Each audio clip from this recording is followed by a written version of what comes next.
What's up, my people? Thank you so much for tuning in today. Thank you for being a very valuable viewer and clicking on this video. Before I get into a full card prediction for UFC 301 from a picks and betting prediction standpoint, thank you everyone for the subs, all the new subs, all the likes, all the comments, all the nice things that you guys say, and special shout out to everyone who's a part of the money team. So without further ado, let's get right into it. So first fight of the night, we have Alexandre Costa versus Kevin Borjas. Now, I think this is going to be quite a competitive matchup. I think on the feet, it is going to play out very competitive. I think Costa's probably got more power on the feet. He's fought the high level of guys. He's fought the high level competition. Borjas, I do think he's a little bit faster on the feet, but I think Costa's more powerful. I also think Costa has better grappling, so it could be play out very competitive on the feet, and then Costa could go to his grappling. I do think this is a very tricky fight to predict. I do believe it's going to be very competitive, but it's going to be a low confidence pick, but I'm going to pick Costa here. I think he just land the hardest shots, maybe makes up a little bit of grappling and win a decision that way. So give me Alessandro Costa in the first fight of the night. And also, I haven't seen too much footage of Kevin Borjas. There's only a couple fights on Tape Index. So yeah. Next fight of the night, we got ISMAEL BONFIM versus Vinc PICHEL. First thing I have to get off the bat is that BONFIM has a 13-year age advantage. Also, Vinc PICHEL hasn't fought in 2+ years, which to me is a big deal as age. So if you're picking Vinc PICHEL or betting him, there's already an uphill battle there. So all the stats, everything is going against you. Now, how these two match up from a stylistic point of view and from a skill set perspective, I think BONFIM's going to be faster. I think he's going to be younger. He's going to be more athletic. He's going to be more powerful. And I do believe he's been making improvements to his game. Of course, he had a setback against Benoit Saint-Denis, but Benoit Saint-Denis brings quite the storm in round 1. So I am going to pick ISMAEL BONFIM to get the job done here. I think he probably gets a finish, sub, KO, possibly a dominant decision. But yeah, I can't really look past BONFIM at this stage of his career against Vinc PICHEL. So yeah, give me BONFIM in that spot. Medium to high confidence in that one. So next fight, we've got DIONE BARBOSA. Probably butchered that one. And I'm just going to call it ERNESTA because I don't want to butcher any names. So ERNESTA, she's a kickboxer. Barbosa, she's more of the grappler here. So I do believe this is going to be a striker versus grappler type of dynamic for the matchup. Now, if it stays on the feet for 15 minutes, I think the fight could play out very competitive. I'll probably give the advantage to ERNESTA on the feet, but I do believe Barbosa is probably more athletically gifted. Now, what's making me pick towards the Barbosa side in this matchup here is that I do believe she has a big grappling advantage here. ERNESTA, she looks very weak in the clinches. You push up against the fence. If you do get her down, she's been taken down multiple times in her fights. Barbosa is likely going to initiate the grappling, and I do believe she can get ERNESTA down. And when she does get ERNESTA down, ERNESTA doesn't look great off her back. She's very easy to control there, and I think Barbosa is going to have a lot of success on the mat and just pushing up against the clinch. And for that reason, I am going to pick Barbosa here. She's about 1.48, which is about -200 price tag. I'll probably leave it alone because I don't think this is the highest level quality of fight, but I'm going to pick Barbosa here to get the job done via a grappling / clinch fest type of decision. So yeah, Barbosa in that spot, medium confidence.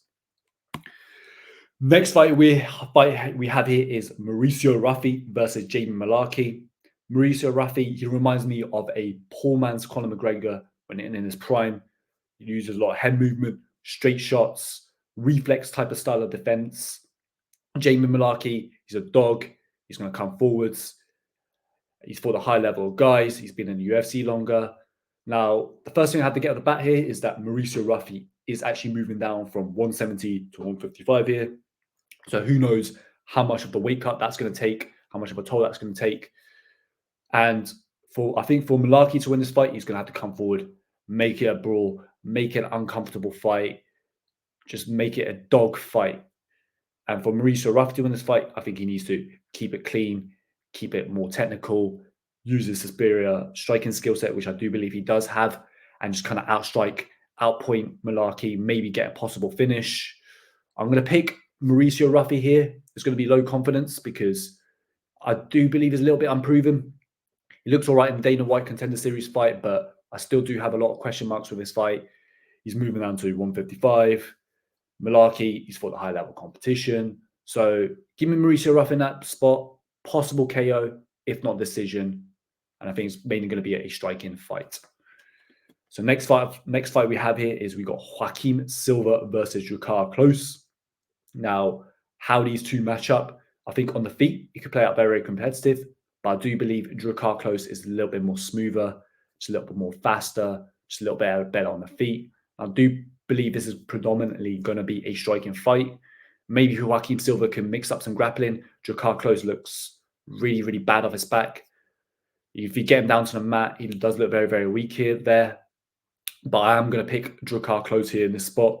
Medium confidence. I just believe he's just going to be able to outstrike, out-hustle, out-dog Joaquim Silva in the spot. Around odds of 1.57. You open around 1.71. And I wish I got that early lines, but unfortunately, we don't have access to those early lines over here. So I am going to pick DRAKKAR Klose there. Possible bet, but I need more time to think about it. Let my thoughts marinate. Not really in a rush to force any action. So yeah, DRAKKAR Klose in that spot. Decision. Next fight here we got Gene Silva versus William Gomis. I'm really looking forward to this guy. I love this Gene Silva's striking style, and I just love his style in general. Very, very aggressive. Good skill set. Gonna come forward, and he does look like he has a lot of power on the feet. William Gomis, he comes from the same camp as Cyril Gane, Nasruddin Imavov, that crop of guys, and he does have a similar sort of style. He's mainly predominantly a kicks-based style of striker. So he's a counter striker too. So he's gonna want to counter strike, use his kicks, use his fancy footwork that a lot of those guys from that Cyril Gane camp do have.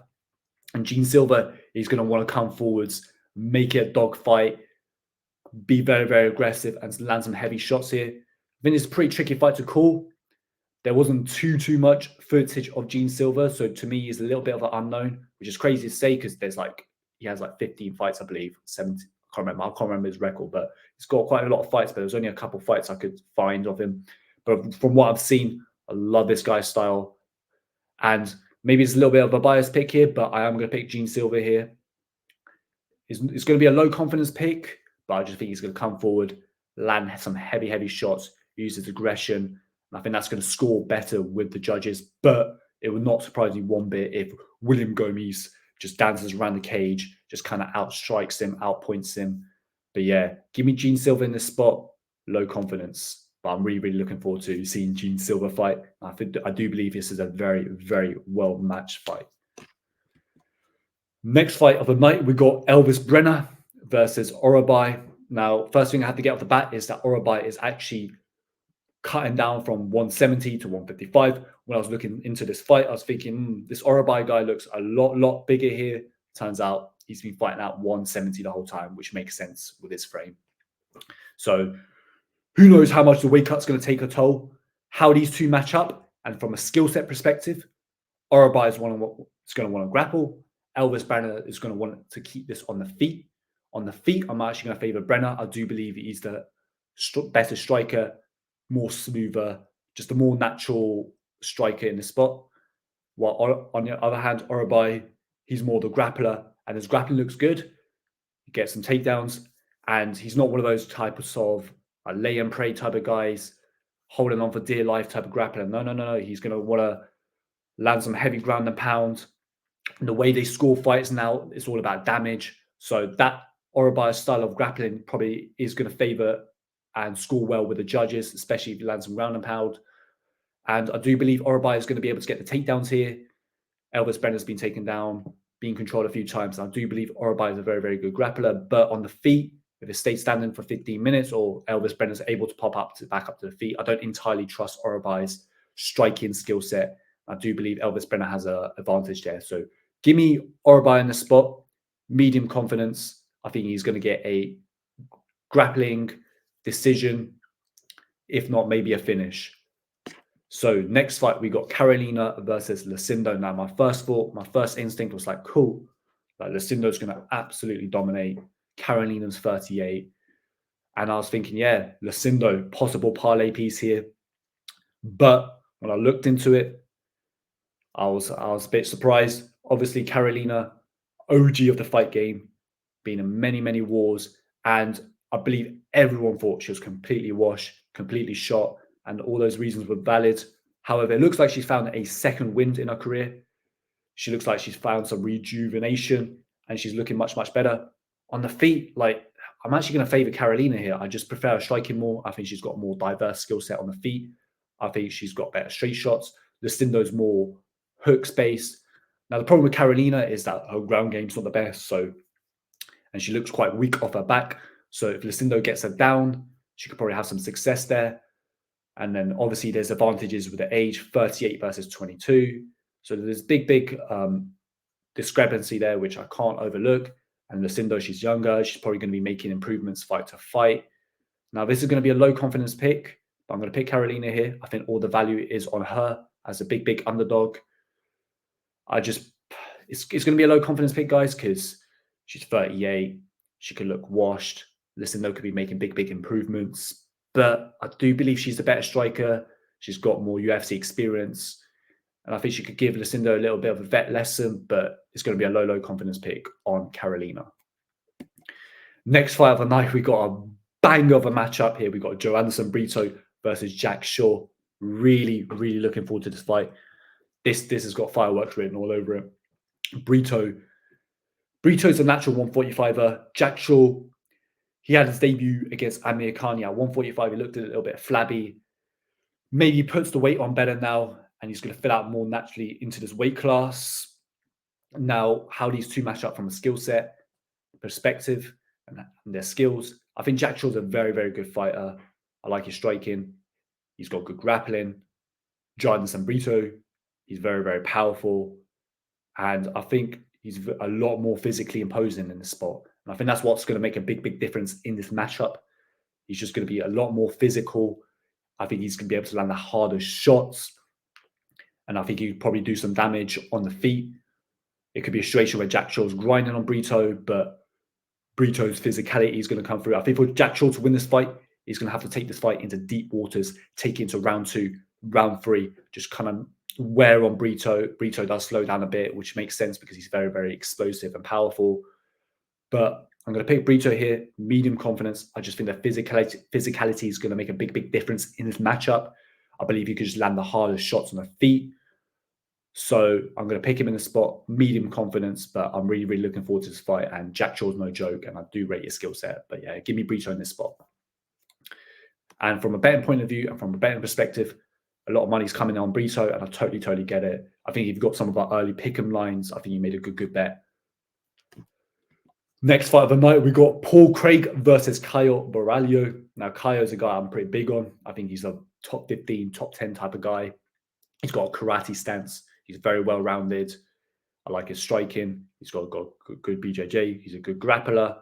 The only problem I have with his game is that he does slow down. Like, obviously, he fights through it very well, but he's a very explosive-based style of fighter.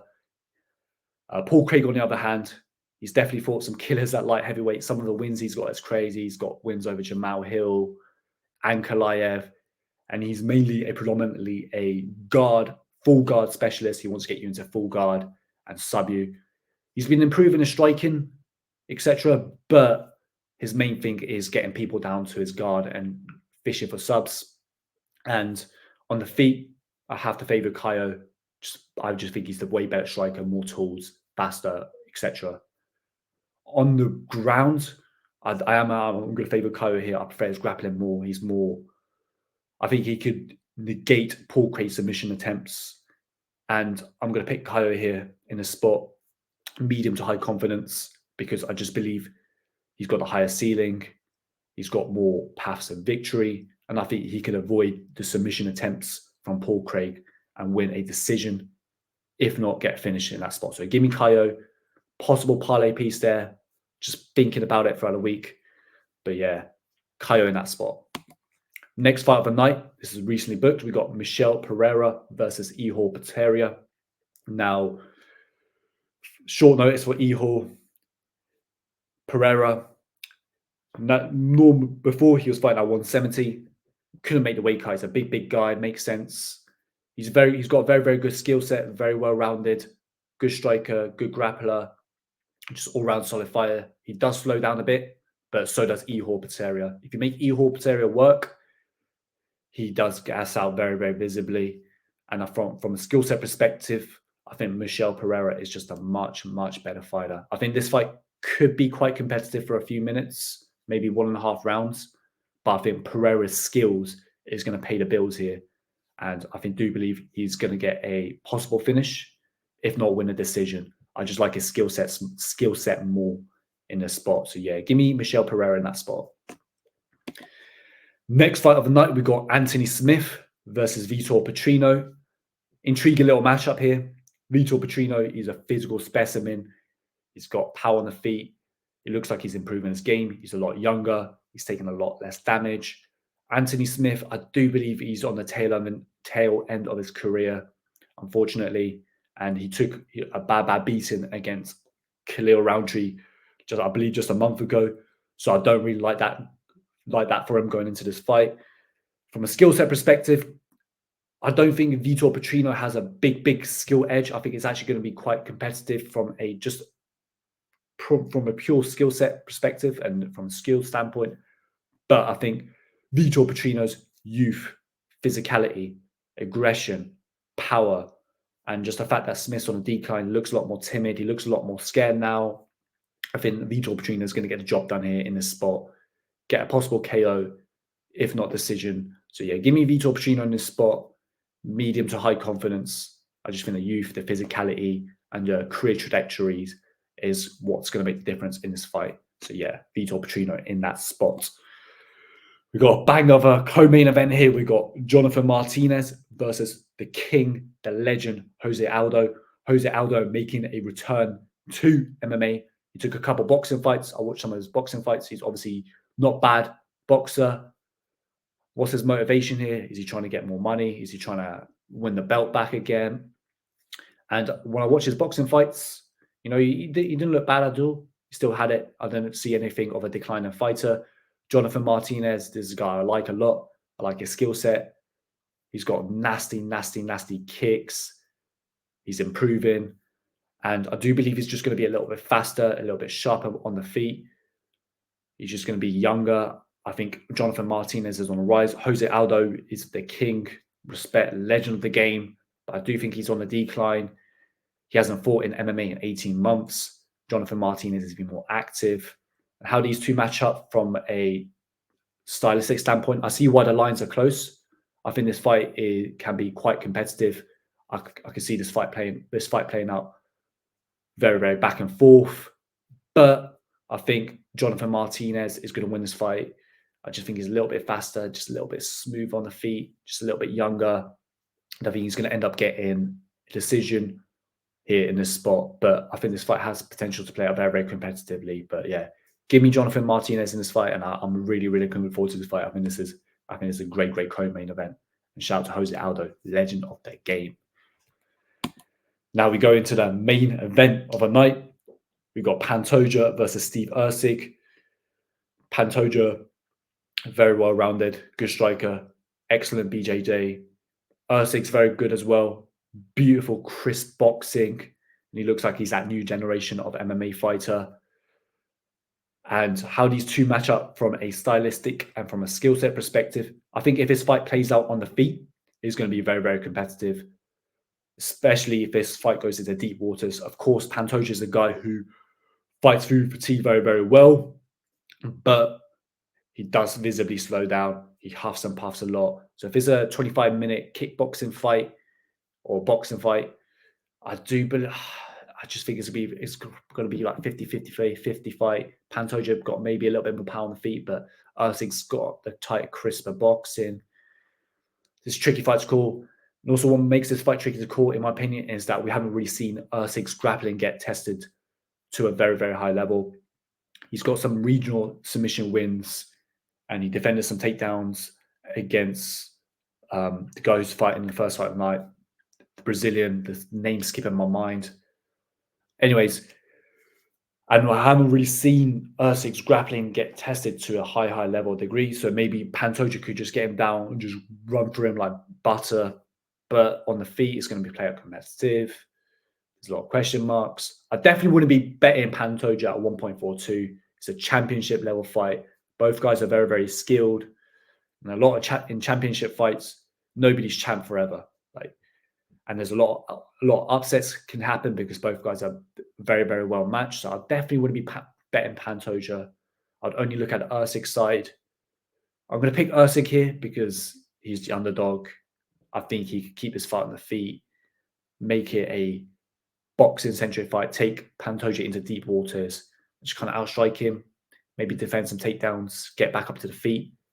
But there's a lot of question marks in this fight, mainly about the grappling. And that's what makes this fight tricky, in my opinion. So, yeah, give me Erceg in the spot, low confidence. If you're betting this fight, he's definitely the side that you want to target. I wouldn't be betting Pantoja at odds of 1.42 in a championship level fight at all. I think that's risky business. So, yeah. Anyways, thank you so much for tuning in and viewing the video. Really appreciate it. If you enjoyed it, please like and subscribe for more content like this. And good luck, everyone. Thank you once again for tuning in. Yeah.